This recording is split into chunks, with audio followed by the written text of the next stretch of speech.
안녕하십니까. 이성수의 증시 토크입니다. 예, 주식시장이 이번 주에 반등을 보이면서 훈훈하게 계속 이어질 것 같았는데, 자, 오늘 한국은행의 금리 인상 이슈와 맞물리면서, 그리고 중국 증시가 좀 지지부진하죠? 자, 이러한 것이 복합적으로 맞물리면서 주식시장이 조정이 나오고 있습니다. 자, 계속 나아가 주길 바랬는데, 좀 아쉬운 부분이 크시리라 생각이 돼요. 자, 그런데요, 이번 주 초반에도 이야기를 드렸습니다만, 지금 주식시장을 너무 뜨겁게 생각하시기보다는 아직은 오프로드가 남아있다. 거친 과정이 좀 남아있다라는 점을 마음속으로 좀 생각하실 필요가 있습니다. 자, 제가 왜 이렇게 이야기를 드리는지, 자, 증시 토크 끝까지 함께 하시면서 들어주시기 바라겠습니다. 구독, 좋아요 버튼과 함께 본론으로 들어가도록 하겠습니다.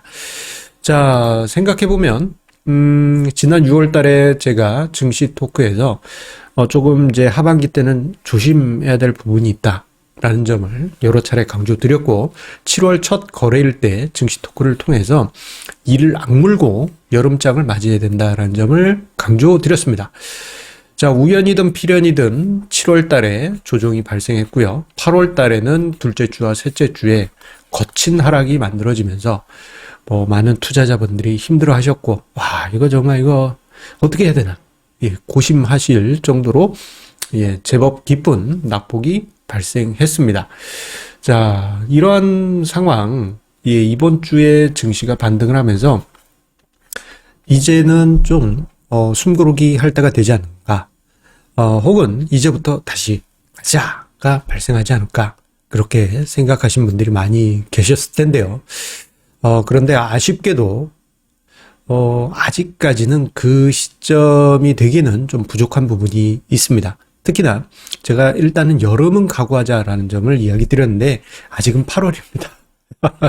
요즘 귀뚜라미도 울고, 그리고 아침 저녁으로 좀 시원하니까 8월이 끝나고 여름이 끝났는가 보다 싶지만 아직은 8월입니다. 그리고 9월이 되더라도 조금은, 예, 날이 덥죠. 즉, 시장이, 예, 여름장을 끝내기에는, 예, 여름장의 좀 불안한 부분을 끝내기에는 약간의 시간이 조금 더 필요할 수가 있습니다.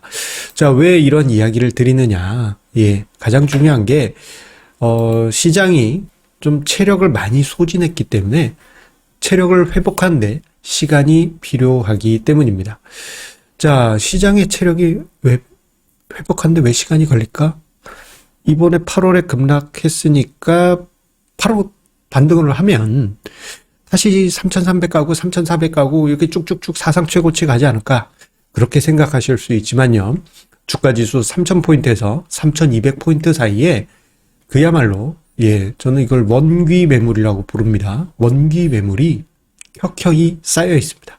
특히 올해 초에, 연초에 많은 개인 투자자분들이 주가지수 3,000포인트에서 3,200포인트대 그 영역대에서 삼성전자, 현대차 등의 대형주를 집중적으로 매수하셨고, 좀 안타깝게도 그 이후에, 예, 해당 종목들, 그리고 시장이 지지부진하게 움직이다 보니, 예, 그때 이제 손실 구간으로 들어가신 개인 투자자분들이 많이 계시지 않습니까?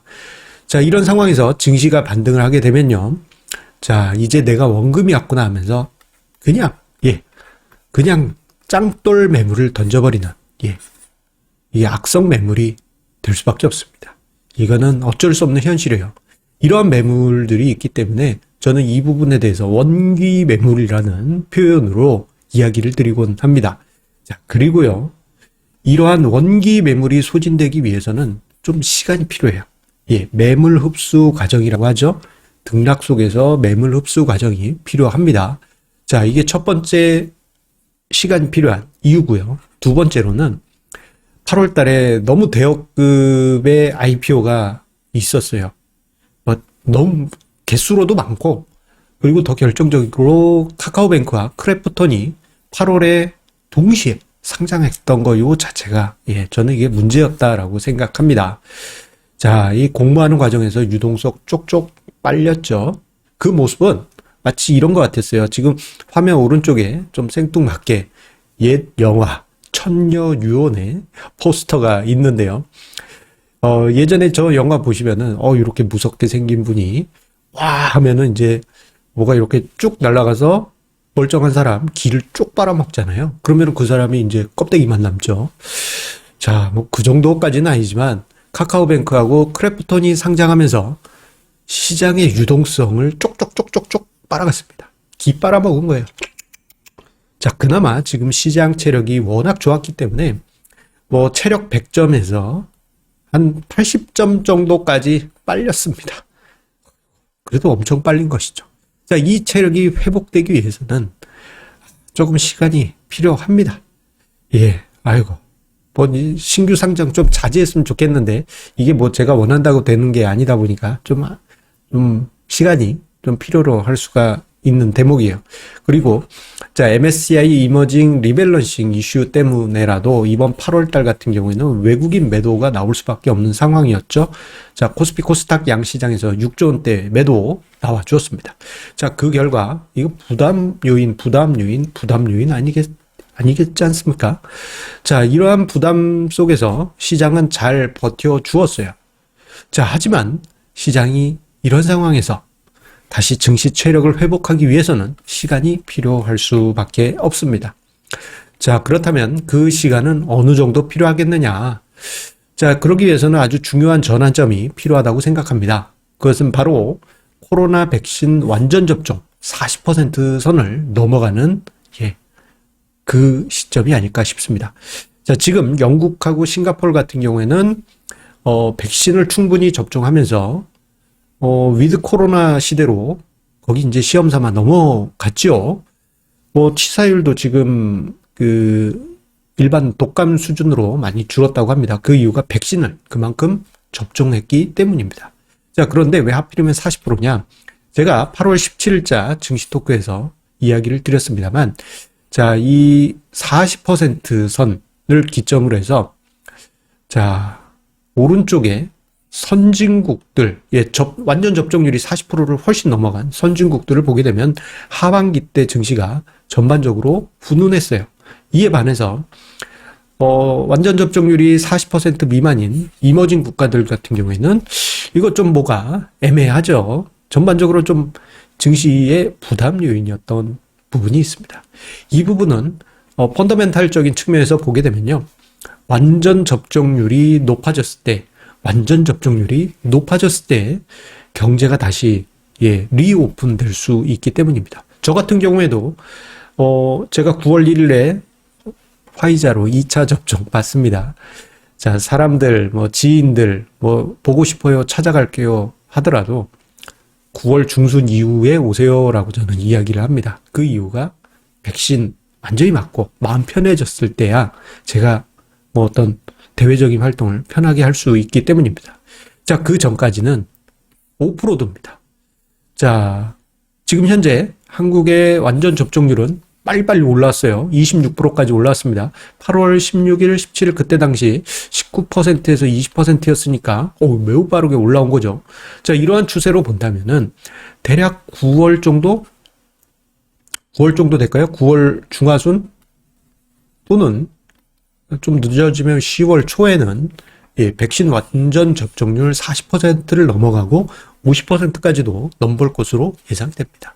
자, 이때쯤 되면 경제가 다시 활성화되면서 소위 콘택트 관련한 사람들을 다시 만나면서 발생하는 여러 가지 경제적인 효과가 펀더멘탈로 인식이 되면서 주식시장에 긍정적인 효과, 그리고 백신 때문에 외국인들이 매도했다라는 명분이 사라지게 되죠.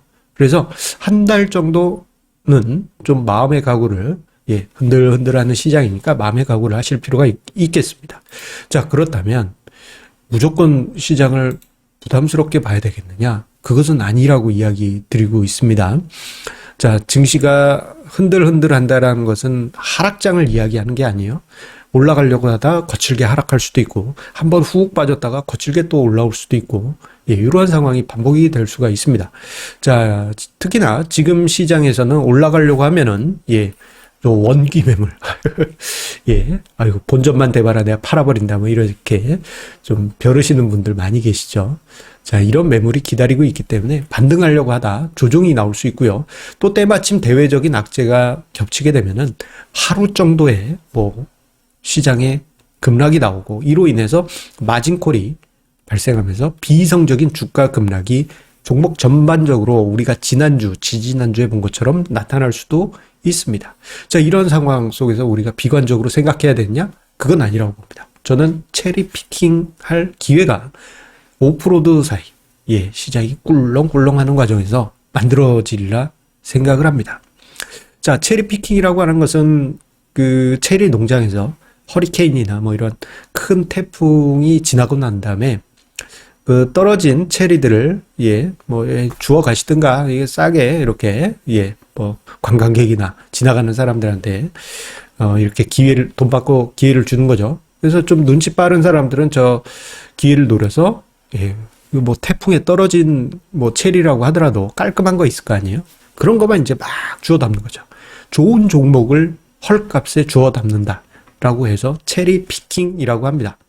만약에 꿀렁꿀렁하면서 시장이 훅 꺼졌다?